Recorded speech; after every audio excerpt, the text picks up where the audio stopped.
Hey friends, Mr. Sendes here. Today we're going to read a book titled A Starlit Snowfall, written by Nancy Willard, illustrated by Jerry Pinkey. Now I want you to pay really close attention to what type of book this is. I'll give you a hint. It's fiction, but think if you can be more specific and look for the different attributes of this fiction story. Okay? A Starlit Snowfall. It is not wise, the brown bear said, to ask of snow your daily bread when springs are still and berries few. My cave is big enough for two. My cave's so warm, my fur so deep, no storms shall stir us out of sleep. And I have made a rustling bed of moss and marsh grass, newly dead. Accept my shelter, rest your feet.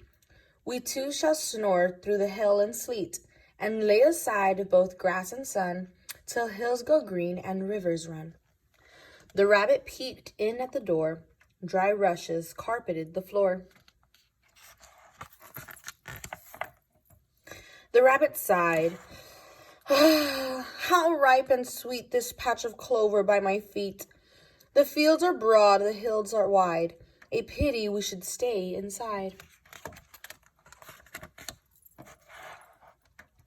He leaped and lolloped, sprang and spun under the clover's spinning sun. But when the first frost snapped leaf and seed, the rabbit hastily agreed. They carried water from the spring and laid out all the breakfast things and washed their faces in the stream.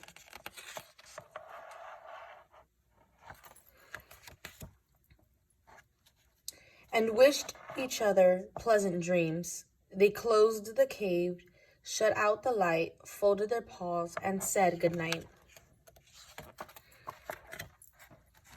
The rabbit tossed and turned alone. Oh, prudent friend, oh, sleeping stone. The rabbit poked his silent back. How I should love a little snack, a tuft of grass, a bunch of bark, a star to tame the lonely dark. Some go in green, some go in white. The snow foot's fall is very light. It is not wise for us, dear bear, when snow combs silver from her hair. And stars are shears and hills are sheep.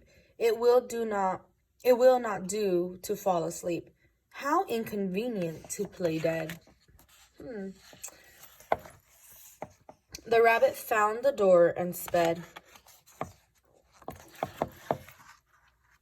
In starlit somersaults downhill, and took the snow upon his tongue and sang, I shall be dancing still when the hills go green and rivers run.